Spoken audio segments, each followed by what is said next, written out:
இந்த யூனிட்ல நம்ம இன்னைக்கு ரைஸ் குக் பண்ணலாம். நார்மலாக ஒரு ஒயிட் ரைஸ் நம்ம லஞ்ச் குக் பண்ணுறது எப்படி செய்யணும்னு பார்க்கலாம். நான் வந்து இந்த கப்பில் 1 கப் ரைஸ் எடுத்திருக்கேன். 1 கப் ரைஸுக்கு 2 கப் தண்ணி. உங்களோட அரிசி அளவு எப்படியோ அப்படி போட்டுக்கலாம். நான் ஒரு 2லேருந்து 2.25 ஊற்றிக்கலாம். நல்லா ஒரு அரை மணி நேரம் ஊற வச்சுக்கோங்க ரைஸை. நான் ஒரு 2.25 டம்ளர் தண்ணி ஆட் பண்ணிக்கிறேன். இப்போ இந்த ஊற வச்ச அரிசியை இதில் ஆட் பண்ணிக்கலாம். இப்போ தண்ணி கொதிக்கிற வரைக்கும் இந்த லிட்டு போட்டு வச்சிடலாம். பாருங்க, இந்த தண்ணி கொதிக்க ஆரம்பிச்சிருச்சு. இந்த மாதிரி கொதிச்சதுக்கு அப்புறம் நம்ம செக்விக் லிட்டு போட்டுக்கலாம். கொதிக்கிறதுக்கு முன்னாடியே இந்த லிட்டு போடலாமான்னா தாராளமாக போடலாம். இப்படி பண்ணும்போது உங்களுக்கு சீக்கிரமாக குக்கிங் ஆகிடும். இப்போ இதில் மறுபடியும் நீடில் மூவ்மெண்ட், இதில் பார்த்தீங்கன்னா 2 நீடில் வரும். சாஃப்ட் டர்போன்னு 2 செட்டிங் இருக்குது. இங்கேருந்தும் நீடில் மூவ்மெண்ட் இருக்கும், இங்கேருந்தும் நீடில் மூவ்மெண்ட் இருக்கும். ரைஸ் வச்சிருக்கனால நம்ம சாஃப்ட் செட்டிங்லேயே உங்களுக்கு ஃபுட்டு ரெடி ஆயிடும்.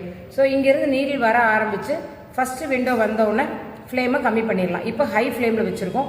இங்கேருந்து இங்கே வந்தவுடனே ஆஃப் பண்ணிடலாம். ஸோ இங்கேருந்து இங்கே வர்ற டைம் தான் 2 மினிட்ஸ். இதை வந்து நான் ஆடியோத்தை மூலமாக செட் பண்ணுறேன். இங்கேருந்து வர்ற நீடில் நீங்கள் இக்னோர் பண்ணிடுங்க. இது வந்து எதுக்கெல்லாம்னா சன்னா, ராஜ்மா, கொள்ளு, ரெட் ரைஸ் இந்த மாதிரி கொஞ்சம் ஹார்டானதுக்கெல்லாம் சமைக்கும் போது இதை பார்த்தீங்கன்னா போதும். சாஃப்டானது சமைக்கும் போது இதுலேருந்து வர்ற மூமெண்ட்டை பார்த்தா போதும். இப்போ நான் இதில் 2 மினிட்ஸ் செட்டிங் வைக்கிறேன். சாஃப்டில் 2 மினிட்ஸ். ஸோ 2 நிமிஷம் கழித்து நம்ம ஆஃப் பண்ணிடலாம். இப்போ இந்த சாஃப்ட் செட்டிங் ரீச் ஆயிடுச்சு. மைனஸ் சிம்பிள் காட்டுது பாருங்க. இப்போ இந்த சவுண்டு அலாரம் நிறுத்துறதுக்கு இந்த மாதிரி ஏதோ ஒரு இடத்துல ப்ரெஸ் பண்ணிட்டீங்கன்னா அலாரம் போயிடும். பாருங்க, ஃபர்ஸ்ட் விண்டோ ரீச் ஆயிருக்கு. ஸோ ஃபர்ஸ்ட் விண்டோ ரீச் ஆனதுக்கப்புறம் நம்ம ஃப்ளேமை கம்மி பண்ணிக்கலாம். ஸோ இந்த மாதிரி ரெட் கலரில் நீடில் மூவ்மெண்ட் 2 இடத்துலையும் இருக்கும். நீங்கள் இந்த சைடு சாஃப்ட் மட்டும் பார்த்தா போதும். இப்போ சிம் ஃப்ளேமில் இருக்குது. இங்கேருந்து இந்த செகண்ட் விண்டோ வந்தோடனே நம்ம ஆஃப் பண்ணிடலாம்.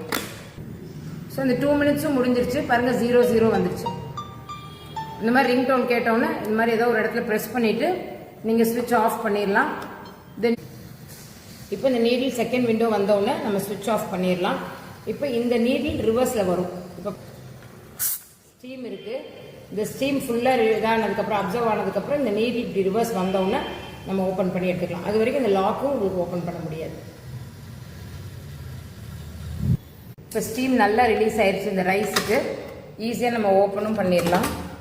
சூடான ரைஸ் ரெடி.